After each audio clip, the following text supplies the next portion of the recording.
오늘 우리에게 주신 하나님의 말씀은 여호수아 15장 1절로부터 63절입니다. 큐티 본문에 따라 1절부터 8절, 12절부터 9절, 그리고 마지막 63절을 함께 보도록 하겠습니다. 또 유다 자손의 지파가 그들의 가족대로 제비 뽑은 땅의 남쪽으로는 에돔 경계에 이르고 또 남쪽 끝은 신광야까지라. 또 그들의 남쪽 경계는 여매의 끝 곧 남향한 해만에서부터 아그라빈 비탈 남쪽으로 지나 신에 이르고 가데스바네아 남쪽으로 올라가서 헤스론을 지나며 아달로 올라가서 돌이켜 갈가에 이르고 거기서 아스몬에 이르러 애굽 시내로 나아가 바다에 이르러 경계의 끝이 되나니 이것이 너희 남쪽 경계가 되리라. 그 동쪽 경계는 여매이니 요단 끝까지요. 그 북쪽 경계는 요단 끝에 있는 해만에서부터 벳 호글라로 올라가서 벳 아라바 북쪽을 지나 루벤 자손 보안의 돌에 이르고 또 아골 골짜기에서부터 드비를 지나 북쪽으로 올라가서 그 강 남쪽에 있는 아둠민 비탈 맞은편 길가를 향하고 나아가 엔세메스 물들을 지나 엔로겐에 이르며 또 흰놈의 아들 골짜기로 올라가서 여부스 곧 예루살렘 남쪽 어깨에 이르며 또 흰놈의 골짜기 앞 서쪽에 있는 산 꼭대기로 올라가나니 이곳은 르바인 골짜기 북쪽 끝이며. 12절입니다. 서쪽 경계는 대해와 그 해안이니 유다 자손이 그들의 가족대로 받은 사방 경계가 이러하니라. 여호와께서 여호수아에게 명령하신 대로 여호수아가 기럇 아르바 곧 헤브론을 유다 자손 중에서 분깃으로 여분네의 아들 갈렙에게 주었으니 아르바는 아낙의 아버지였더라. 갈렙이 거기서 아낙의 소생 그 세 아들 곧 세세와 아이만과 달메를 쫓아내었고 거기서 올라가서 드빌 주민을 쳤는데 드빌의 본 이름은 기라세벨이라. 갈렙이 말하기를 기라세벨을 쳐서 그것을 점령하는 자에게는 내가 내 딸 악사를 아내로 주리라 하였더니 갈렙의 아우 그나스의 아들인 온니엘이 그것을 점령하므로 갈렙이 자기 딸 악사를 그에게 아내로 주었더라. 악사가 출가할 때 그에게 청하여 자기 아버지에게 밭을 구하자 하고 나귀에서 내림에 갈렙이 그에게 묻되 내가 무엇을 원하느냐 하니 이르되 내게 복을 주소서. 아버지께서 나를 내게 땅으로 보내시오니 샘물도 내게 주소서 하매 갈렙이 윗샘과 아랫샘을 그에게 주었더라. 63절입니다. 예루살렘 주민 여부스 족속을 유다 자손이 쫓아내지 못하였으므로 여부스 족속이 오늘까지 유다 자손과 함께 예루살렘에 거주하니라. 아멘.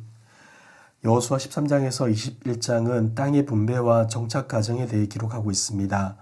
그중 14장에서 19장은 요단 서평 가나안 땅 분배에 대해 기록하는데 지난 시간에 보았던 14장에서는 가나안 땅 분배의 서론격으로 땅 분배에 대한 객관적 언급과 함께 갈렙의 요청을 보았습니다. 그리고 이어지는 15장에서부터 19장에서는 본격적으로 9지파 반에 대한 땅 분배를 기록하고 있죠. 오늘 우리가 읽은 본문은 유다 지파가 얻은 기업과 그 경계들을 소개하고 있는데 짧지 않은 목록에서 나열되는 생소하고 딱딱한 이름들에서 어떤 교훈을 얻을 수 있을지 의아한 마음을 품게 되는 것이 사실이겠지만 본문은 우리에게 구체적인 삶 속에서 역사하시는 하나님에 대해서 보여주고 있습니다.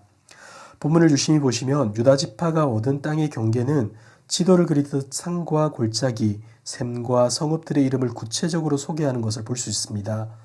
남쪽 경계는 여매 끝에서부터 시작되는데 이것은 이스라엘 전체 영토의 남쪽 경계선과 동일합니다. 동쪽 경계는 여매에서 요단 끝까지이고 북쪽 경계는 요단 끝의 어귀에서 시작하며 서쪽 경계는 대해 즉 지중해 해변을 가리킵니다. 유다 지파가 얻은 기업은 가나안의 주요 지대인데 이것은 과거 하나님이 야곱을 통해 유다가 좋은 곳을 차지할 것이라 약속했던 것의 성취라 할 수 있습니다. 사랑하는 성도 여러분, 하나님은 오늘 우리에게도 분명히 약속하십니다. 그리고 약속하신 것을 신실하게 성취하시죠. 그러므로 우리는 시건치 아니하시는 하나님을 바라보며 기대하는 삶을 살아야 할 것입니다. 그럴 때 우리의 삶 속에서도 구체적으로 일하시고 역사하시는 하나님을 바라보며 경험할 수 있게 되는 것이죠. 본문에 기록된 세세하고도 구체적인 이름들을 보시기 바랍니다. 하나님이 그 백성들에게 약속하신 것을 얼마나 구체적으로 이루어 가시는가를 보여주는 산 증거들이 아니겠습니까? 약속의 당사자인 이스라엘 백성들에게 이 목록처럼 흥분되고 가슴 떨리게 하는 일들이 어디 있겠습니까? 사랑하는 성도 여러분, 구체적인 삶 속에서 역사하시는 하나님을 신뢰합시다. 그리고 그분의 구체적인 역사하심을 기대합시다. 하나님을 믿는다는 것이 뜬구름 잡는 것과 같은 일이 아니라 지금도 우리의 삶 속에서 구체적으로 역사하시는 하나님을 신뢰하는 것임을 기억하며 오늘도 하나님을 의지하며 믿음의 일꾼들로 살아가게 되는 저와 여러분들 되길 주님의 이름으로 축복합니다. 이어지는 13절에서 19절까지는 14장에서 나왔던 갈렙의 이야기가 좀 더 구체적으로 기록되고 있습니다. 여기서는 갈렙뿐만 아니라 온니엘이 헤브론 정복의 주요 역할을 한 것과 악사가 적극적으로 복을 구한 내용들이 함께 나와 있는데, 앞에서도 보았지만 갈렙은 약속에 근거해서 헤브론 땅을 달라고 요구했습니다. 여호수아는 하나님의 명령에 따라 그것을 이행하게 되죠. 하지만 사실 헤브론을 차지하는 것은 매우 어려운 일이었습니다.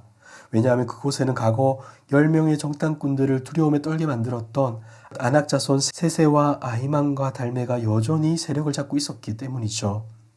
하지만 갈렙은 담대한 믿음으로 진격해 나갔고 결국 그들을 그곳에서 쫓아내게 됩니다. 갈렙은 헤브론 산악 지역을 정복하는 것으로 만족하지 않고 더 나아가 드빌에 있는 가나안 족속도 치려하는데, 그는 드빌을 취하는 자에게 자신의 딸 악사를 아내로 주겠다고 약속합니다. 고대 근동 사회에서는 자녀, 특별히 딸의 결혼에 관한 결정은 아버지에 의해 좌우되곤 했다고 합니다.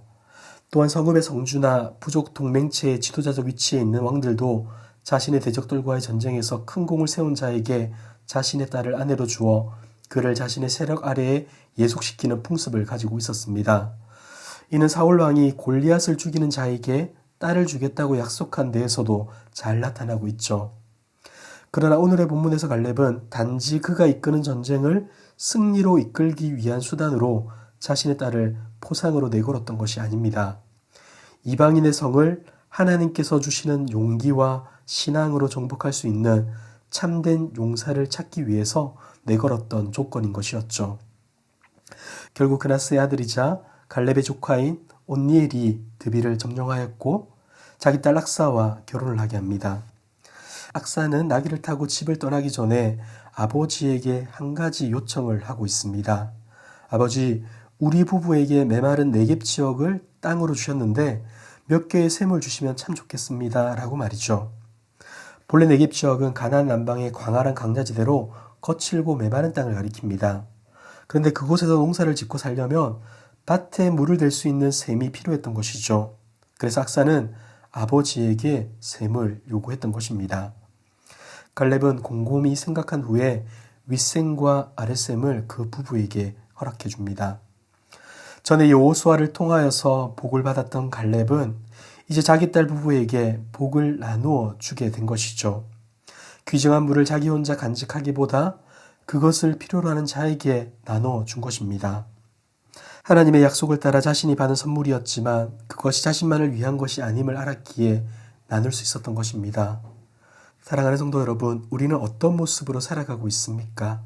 우리가 하나님께 무엇을 받아 살아가든지 그것은 하나님의 나라와 영광을 위해, 그리고 이웃을 사랑하고 섬기기 위해 지니고 있어야 하는 겁니다. 모든 것을 하나님이 주셨다 고백하면서도 하나님의 뜻대로 사용하지 못하고 있다면 그것은 문제인 것이죠.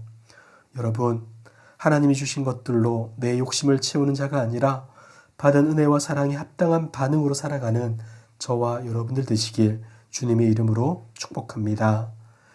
1절에서부터 12절까지 유다지파의 경계를 소개했다면 20절부터 63절까지는 유다지파에게 주어진 성읍들의 이름과 목록이 세세하게 기록됩니다. 유다지파 성읍들의 목록은 사실 우리에게는 별로 관심의 대상이 되지 못합니다. 하지만 본문이 이처럼 세세하고 정확하게 기록하고 있다는 것은 분명한 이유와 목적이 있는 거겠죠. 그것은 바로 하나님이 풍성하게 허락하신 복들을 우리가 구체적으로 알아야 한다는 겁니다. 성숙한 성도는 하나님이 주신 것들을 기억하며 그것에 감사하죠. 누군가는 이 성읍이 먼데라고 말할 수도 있겠지만 그 성읍을 받았던 자들에겐 하나님이 허락하신 선물이기에 감사와 찬양의 이유가 될 수 있었던 것입니다. 사랑하는 성도 여러분, 지금 우리는 어떠합니까? 하나님이 허락하신 것들을 기억하기보다 내가 가지지 못한 것들에 아쉬워하고 남이 가진 것을 부러워하며 살아가고 있지는 않습니까? 날마다 감사하며 모든 것에 감사하는 자가 되길 바랍니다. 아침에 눈을 뜨게 하신 것도 감사하고 편하게 호흡하게 하신 것도 감사하고 마음껏 볼 수 있게 하는 것도 감사하고 원하는 곳에 갈 수 있는 것도 감사하고 사랑하는 사람과 함께 밥을 먹으며 이야기할 수 있는 것도 감사한 것입니다.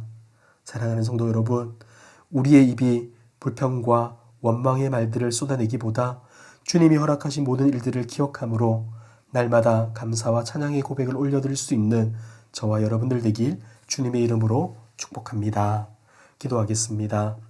참 좋으신 하나님 아버지, 오늘도 우리에게 귀한 날 주시고 하나님을 예배하며 찬양할 수 있게 하심에 감사드립니다. 매일의 삶이 하나님의 은혜를 기억하는 삶 되게 하시며 마땅한 찬양과 감사를 올려드리게 하옵소서. 주님이 허락하신 모든 것들 앞에서 늘 겸손하게 하시며 주님이 주신 것들을 주님의 뜻대로 주님의 방식대로 흘려보내게 하옵소서. 움켜쥐는 것이 익숙한 세상에 함몰되지 않게 하시고 오직 하나님의 나라와 영광을 위하여 기꺼이 손을 펼칠 수 있는 우리 되게 하옵소서. 오늘도 주님의 기쁨이 되는 삶 살기를 소망하오며 이 모든 말씀 예수님의 이름으로 기도드리옵나이다. 아멘. 이 시간 주신 말씀을 기억하며 기도하시고 주간 기도 제목을 따라서 전도와 선교를 위하여 기도하겠습니다. 우리 교회가 부산 지역에 죽어가는 영혼을 살리는 교회 되도록 영혼을 품고 기도하며 전도하는 교회 되도록 기도해 주시고 우리 교회가 파송하고 후원하는 선교사님들과 세계 선교를 위하여 기도해 주시기 바랍니다. 그리고 코로나19 공동기도문으로 함께 기도하겠습니다. 기도하겠습니다.